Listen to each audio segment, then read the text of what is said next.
বন্ধুরা, স্বয়ং পরমেশ্বর ভগবান শ্রীকৃষ্ণ বলেছেন, যে ব্যক্তি এই অক্ষয় তৃতীয়া ব্রত মাহাত্ম কথা সম্পূর্ণ শ্রবণ করবে, সেই ব্যক্তি জীবনে যা চাইবে তাই পাবে। হ্যাঁ বন্ধুরা, আপনারা একেবারে ঠিকই শুনছেন। শুধু তাই নয় বন্ধুরা, সেই সঙ্গে সঙ্গে অখণ্ড ভাগ্যশালী হয়ে উঠবে। তাই বন্ধুরা, আপনারা যদি জীবনে সুখ শান্তি সমৃদ্ধি পেতে চান, যদি অখণ্ড সৌভাগ্যশালী হতে চান, যদি মা লক্ষ্মী এবং ভগবান গণেশের আশীর্বাদ ও কৃপা লাভ করতে চান, তাহলে আজকের মতো এই পবিত্রতম দিনে আপনারা এই ব্রত মাহাত্ম কথা অতি অবশ্যই শ্রবণ করবেন।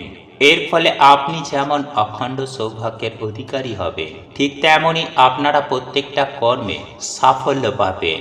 আপনাদের জীবনে থাকা বাধা বিপত্তি দূর হবে, দুঃখ কষ্ট নাশ হবে, রোগ ব্যাধি ধ্বংস হবে, এমনকি আপনার পরিবার থেকে নেগেটিভ এনার্জি দূর হয়ে যাবে। তাই বন্ধুরা, এই পবিত্র ব্রত মাহাত্ম কথা অবশ্যই শ্রবণ করবেন। বন্ধুরা, সেই সঙ্গে সঙ্গে আপনারা যদি কোনো বড় ব্যক্তি হতে চান, অর্থাৎ যদি আপনারা চান আপনারা কোটি কোটি টাকার মালিক হবেন, তাহলে আপনাদের সেই ইচ্ছাও সুনিশ্চিতভাবে পূর্ণ হয়ে যাবে। যদি আপনারা বাড়ি চান তাহলে বাড়ি পাবেন, গাড়ি চাইলে গাড়ি পাবেন, শুধুমাত্র এই পবিত্র অক্ষয় তৃতীয়া ব্রত কথা শ্রবণ করার মাধ্যমে। কিন্তু বন্ধুরা, এক্ষেত্রে আপনাদেরকে একটি বিষয় অতি অবশ্যই মাথায় রাখতে হবে, আর তা হলো, আপনারা যখন এই ব্রত মাহাত্ম কথা শ্রবণ করবেন, তখন অতি অবশ্যই সম্পূর্ণ শ্রবণ করবেন। এই অক্ষয় তৃতীয়া ব্রত মাহাত্ম কথা শ্রবণ করতে করতে কখনোই ছেড়ে দেবেন না। তাহলে এই পবিত্র অক্ষয় তৃতীয়া ব্রত মাহাত্ম কথার যে শুভ ফল, তা কিন্তু খণ্ড বিখণ্ড হয়ে যাবে। তাই এই প্রসঙ্গে বিস্তারিত জানার আগে আপনাদের বলে রাখি, আপনি যদি আমাদের এই চ্যানেলে নতুন হয়ে থাকেন, তাহলে চ্যানেলটি অবশ্যই সাবস্ক্রাইব করুন এবং পাশে থাকা নোটিফিকেশান বেল আইকনটি ক্লিক করুন।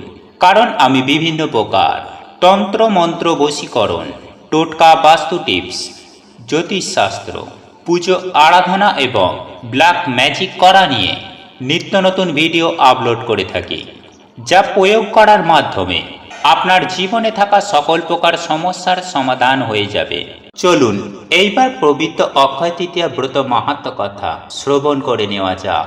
তবে এই পবিত্র অক্ষয় তৃতীয়ার ব্রত মাহাত্ম কথা শ্রবণ করার আগে ওম লক্ষ্মী গণেশায় নাম লিখে কমেন্ট অবশ্যই করবেন।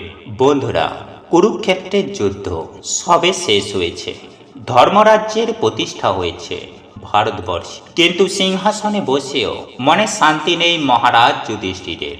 যুদ্ধে এত প্রাণ গিয়েছে, বিপুল অপচয় হয়েছে সহায় সম্পদের, স্বামী পুত্র স্বজন হারা মানুষের কান্নায় ধর্মরাজ একেবারে কাতর হয়ে পড়েছে। এই পাপের বোঝা কে বহন করবে? মহারাজ যুধিষ্ঠিরের মনের অস্থিরতা বুঝতে পেরে মহামণি শতানী তাকে শোনালেন এই পবিত্র অক্ষয় তৃতীয়ার ব্রত কথা। বহুকাল আগে এক রাগী ও নিষ্ঠুর ব্রাহ্মণ ছিলেন। তিনি ব্রাহ্মণ হলে কি হবে, ধর্ম বিষয়ে তার কোনো আগ্রহ ছিল না। একবার এক দরিদ্র ব্রাহ্মণ তার কাছে কিছু খেতে চাইলেন। কিছু দেওয়া দূরে থাক, সেই নাস্তিক ব্রাহ্মণ ভিখারি বলে গাল মন্দ করে গরিব ব্রাহ্মণকে দরজা থেকেই তাড়িয়ে দিলেন।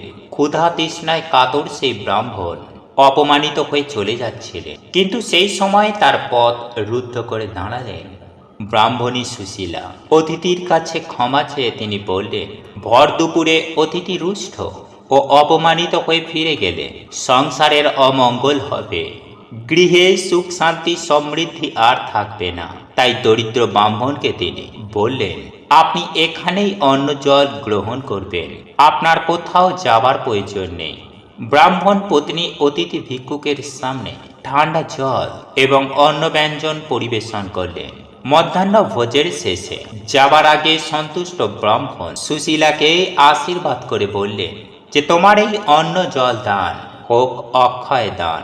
বহু বছর কেটেছে, সেই ক্রোধী ব্রাহ্মণ মৃত্যু হয়েছে, তার মৃত্যু আসন্ন, তাকে নিয়ে যেতে হাজির একই সঙ্গে যমদূত ও বিষ্ণু দূতের দল। মৃত্যুর পর তাকে কোথায় নিয়ে যাওয়া হবে, এই নিয়ে বিবাদ শুরু হলো দুই দেবদূতের মধ্যে। এক দল তাকে বিষ্ণু লোকে নিয়ে যেতে চায়, অন্য দলের দাবি ওই পাপী ব্রাহ্মণের একমাত্র স্থান নরক। এরই মাঝে ক্ষুধায় তৃষ্ণায় কাতর ব্রাহ্মণ একটু জল খেতে চাইলেন। যমদূতেরা তাকে তখন অতীতের কথা স্মরণ করিয়ে বললেন, একদা তুমি তোমার গৃহ থেকে অতিথি ভিখারিকে জল না দিয়ে বিতাড়িত করেছিলেন, সুতরাং তুমি জল পাবে না। তারা ব্রাহ্মণকে নিয়ে যমরাজের কাছে নিয়ে গেলেন, কিন্তু যমরাজ তার দূতদের বললেন যে ওর মতো পুণ্যবান ব্রাহ্মণকে আমার কাছে আনলে কেন? বৈশাখ মাসে শুক্লা তৃতীয়া তিথিতে এই ব্রাহ্মণ পত্নী তৃষ্ণার্ত অতিথিকে অন্ন জল দান করেছেন। এই দান অক্ষয় দান, স্থির পুণ্যে তিনিও পুণ্যাত্মা। সেই পুণ্য ফলে এই ব্রাহ্মণের স্থান হবে স্বর্গে। কাহিনী সমাপ্ত করার পর সদানিক মুনি মহারাজ যুধিষ্ঠিরকে বললেন, মহারাজ, বৈশাখ মাসের শুক্লা তৃতীয়া তিথিতে কোনো ব্রাহ্মণ দুস্থ অসহায় অভুক্ত মানুষকে অন্ন বস্ত্র জল দান করলে যাবতীয় পাপ থেকে মুক্তি লাভ করা যায় এবং সেই দান পূর্ণ অক্ষয় হয়ে থাকে। অক্ষয় তৃতীয়া হল বৈশাখ মাসের শুক্লপক্ষের তৃতীয়া তিথি। এই দিন অত্যন্ত তাৎপর্যপূর্ণ, এই কারণেই সুপ্রসিদ্ধ, কারণ এই দিনে করা কোনো কাজ কখনো ক্ষয়প্রাপ্ত হয় না। বৈদিক বিশ্বাস অনুসারে এই পবিত্র তিথিতে কোনো শুভ কার্য সম্পূর্ণ হলে তা অনন্তকাল অক্ষয় হয়ে থাকে। যদি ভালো কাজ কর্ম করা হয় তাহলে তার জন্য লাভ হয় অক্ষয় পূর্ণ, আর যদি খারাপ কাজ করা হয় তবে অক্ষয় পাপের বোঝা বয়ে বেড়াতে হয়। তাই মহারাজ, এই দিনের প্রত্যেকটি কাজ সাবধানে করা উচিত। কোনো খারাপ কাজ, কোনো কটু কথা যেন মুখ থেকে না বের হয়, কোনো কারণে যেন কারোর ক্ষতি না হয়। তাই এই দিন যথাসম্ভব মৌন থাকা জরুরি। পূজা, দান, ধ্যান বা অন্যকে আনন্দ দেওয়া উচিত। যেহেতু এই অক্ষয় তৃতীয়ার সমস্ত কাজ অক্ষয় হয়ে থাকে, তাই প্রত্যেকটি পদক্ষেপ করতে হয় সতর্কভাবে। মহামণি শতাধিক আরো জানালেন, বিষ্ণু লোকে পৌঁছানোর পরে ভগবান বিষ্ণু সেই ব্রাহ্মণকে বললেন, তার স্ত্রী মাত্র একবার অক্ষয় তৃতীয়ার দিনে ব্রাহ্মণকে অন্ন জল দান করেছিলেন, কিন্তু সেই দান বা অক্ষয় ব্রত পরপর 8 বার করতে হবে, তবেই অক্ষয় পূর্ণ লাভ হবে। এই বলে বিষ্ণু ব্রাহ্মণকে কিভাবে অক্ষয় ব্রত পালন করতে হবে তা বিশদে বর্ণনা করে পুনশ্চ মর্তে প্রত্যাবর্তন করলেন। তখন তারা স্বামী স্ত্রী মিলে আরো 7 বার অক্ষয় তৃতীয়ার দিনে ভগবান বিষ্ণু কথিত পদ্ধতিতে অক্ষয় ব্রত পালন করলেন। আর এই ব্রতের প্রধান উপকরণ হল জব। বন্ধুরা, শুক্লা তৃতীয়া তিথিতে জব দিয়ে লক্ষ্মী নারায়ণের পুজো করে ব্রাহ্মণ বা কোনো গরিব দুঃখী দুস্থ মানুষ অন্ন, বস্ত্র, ভোজ্য ফল ইত্যাদি দান করতে হয়। ব্রতীরা এই দিন জব দিয়ে তৈরি খাবার গ্রহণ করে। নারী পুরুষ নির্বিশেষে সকলেই এই ব্রত পালন করতে সক্ষম হন।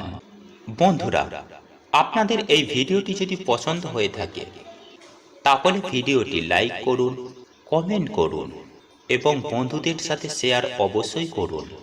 মনে রাখবেন, আপনার একটি শেয়ার অনেক মানুষকে উপকৃত করতে পারে। এবং আপনি যদি নতুন হয়ে থাকেন তাহলে চ্যানেলটি অবশ্যই সাবস্ক্রাইব করবেন এবং পাশে থাকা নোটিফিকেশন বেল আইকনটি ক্লিক করবেন এইরূপ নিত্য নতুন ভিডিও সবার আগে দেখার জন্য। ঈশ্বর আপনার মঙ্গল করুক। আপনি সুস্থ থাকুন, ভালো থাকুন।